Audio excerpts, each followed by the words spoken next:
हे student, this is Pooja Bhosale here.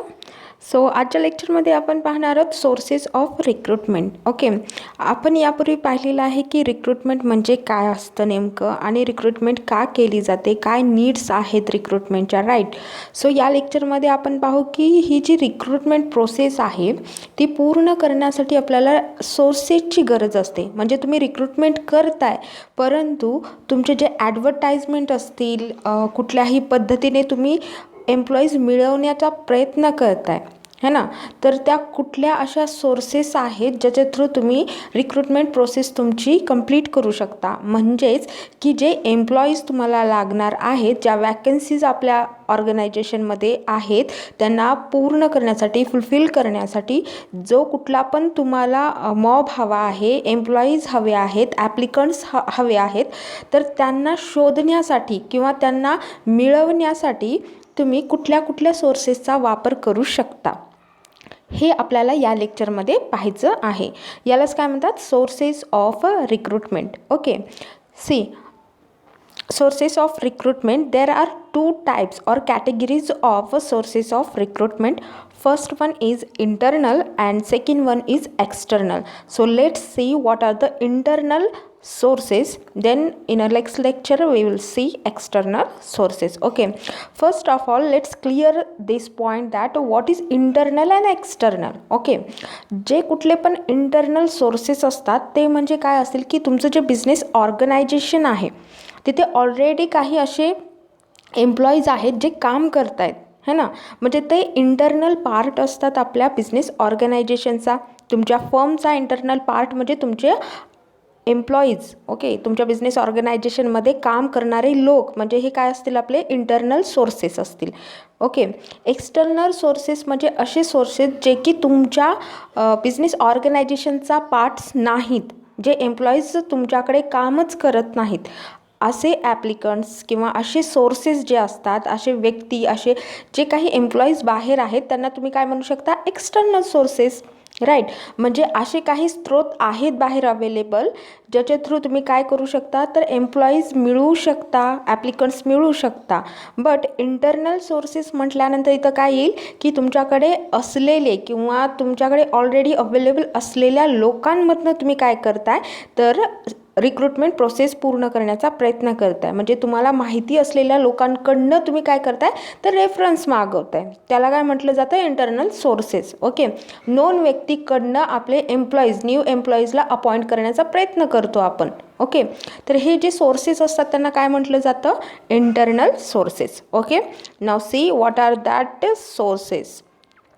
First one is present employees. Okay, present employees म्हटल्यानंतर एक गोष्ट क्लिअर होते है ना, की promotions and transfers from among the present employees can be a good source of recruitment.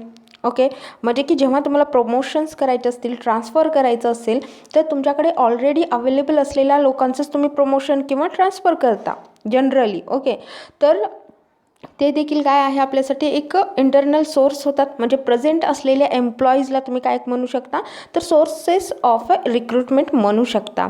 Then promotion employees upgrading of an employee to a higher position carrying higher status, pay and responsibilities, right.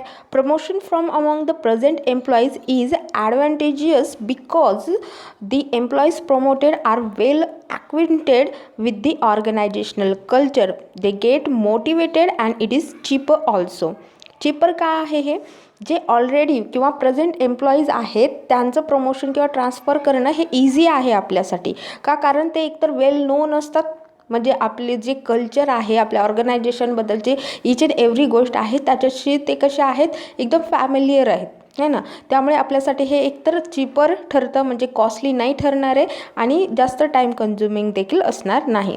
So present employees हा एक आपल्यासाठी source असतो for recruitment. म्हणजे तुम्ही एका मोठ्या पोस्टसाठी, जसे की ग्रेड्स असतात A, B, C and D टाईपचे जे ग्रेड्स असतात, ते तुमच्याकडे B ग्रेडमध्ये काम करणारे लोक ऑलरेडी अवेलेबल आहेत खूप सारे, त्यातनंच तुम्हाला असं वाटतं की एखादा व्यक्ती खूपच चांगला काम करतो आहे, त्याला प्रमोशन्स दिलं पाहिजे, किंवा आपल्याकडे ए ग्रेडची वॅकन्सी आहे, तर ए ग्रेडची वॅकन्सी असल्यानंतर आपण बाहेरचा व्यक्ती ए ग्रेडसाठी अपॉइंट करण्यापेक्षा आपल्याकडे ऑलरेडी क्वालिफाईड व्यक्ती बी ग्रेडमध्ये आहे आणि तो आता प्रमोट केला जाऊ शकतो असं वाटल्यानंतर आपण काय करतो, प्रेझेंट एम्प्लॉईजचंच रिक्रुटमेंट ए ग्रेडमध्ये करतो. याला काय म्हटलं जातं, रिक्रुटमेंटच म्हटलं जातं, राईट. परंतु आपण रिक्रुटमेंट कुठल्या सोर्समधनं केलं, इंटरनल सोर्समधनं. याला काय म्हटलं जातं, प्रेझेंट एम्प्लॉईजमधनं आपलं रिक्रुटमेंट प्रोसेस कंप्लीट करणं. ओके, तर हा एक सोर्स झाला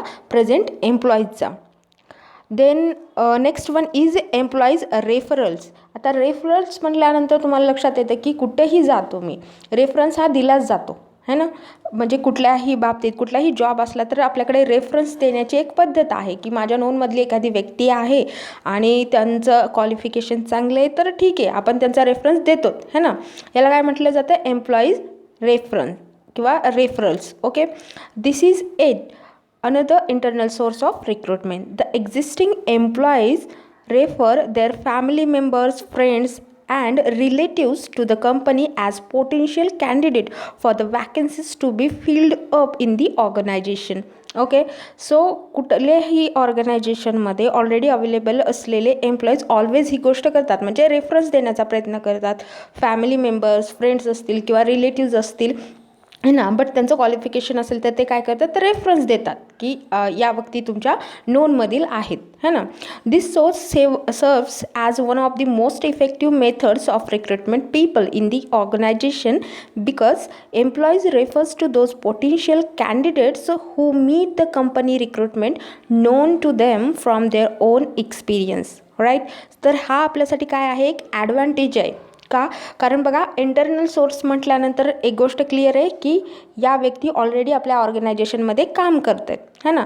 तर या व्यक्तींना आपल्या ऑर्गनायझेशनचा चांगला एक्सपिरियन्स असेल, त्यांना माहिती असतील इच अँड एव्हरी गोष्ट, तर ही जी ॲडव्हर्टाईजमेंट असणार आहे आपल्या ऑर्गनायझेशनची ती बेस्ट आपल्यासाठी ॲडव्हर्टाईज असणार आहे, कारण त्यांच्या माउथ थ्रू ही गोष्ट त्यांच्यापर्यंत पोहोचणार आहे आणि ज्या व्यक्तींचं ते रेफरन्स देत आहेत त्या व्यक्तीबद्दलही त्यांना ऑलरेडी माहिती असणार आहे. तर हे आपल्यासाठी आणि त्यांच्यासाठी काय असते, बेस्ट गोष्ट आहे की एम्प्लॉई रेफरल्सवरती जर तुम्ही रिक्रुटमेंट प्रोसेस करत असाल then it is cheaper and less time consuming also, है ना.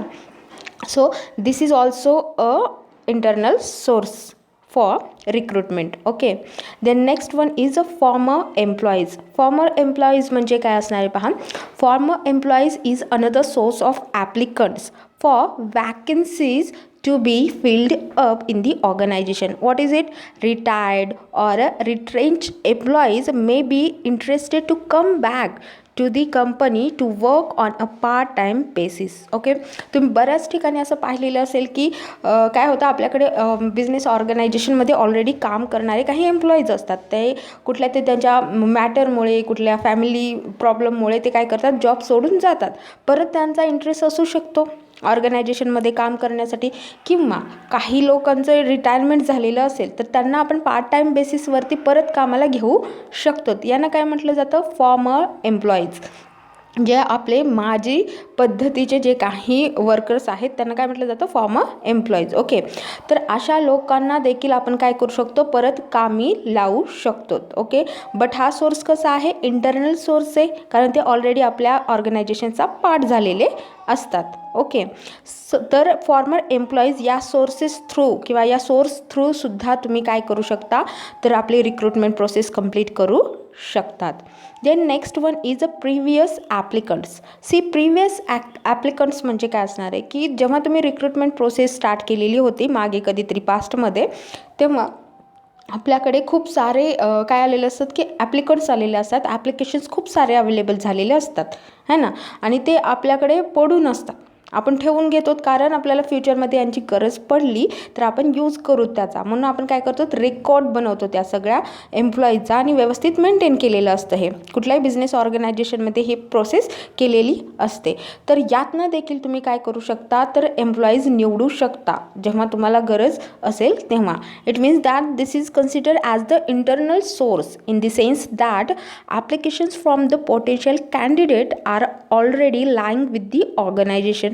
right? Sometimes the organization contact through mail or messages or a messenger these applicants to be fill up the vacancies particularly for unskilled और semi skilled jobs. Okay, म्हणजे या ठिकाणी particularly तुम्ही focus कशावरती करू शकता की अनस्किल्ड म्हणजे की कमी स्किल लागणारे जे काम्स असतात, जे की जिथं डोकं जास्त वापरण्याची गरज नाही, तुम्हाला फक्त मेहनत करायची, एफर्ट्स करायचे आहेत, तर अशा पद्धतीच्या कामासाठी तुम्ही त्यांचा वापर करू शकतात. अँड ॲट दॅट टाईम तुम्ही जे काही ॲप्लिकंट्स रिजेक्ट केलेले असतील तर त्यांच्यापैकी काय करू शकता, सिलेक्शन करू शकतात अशा कामासाठी.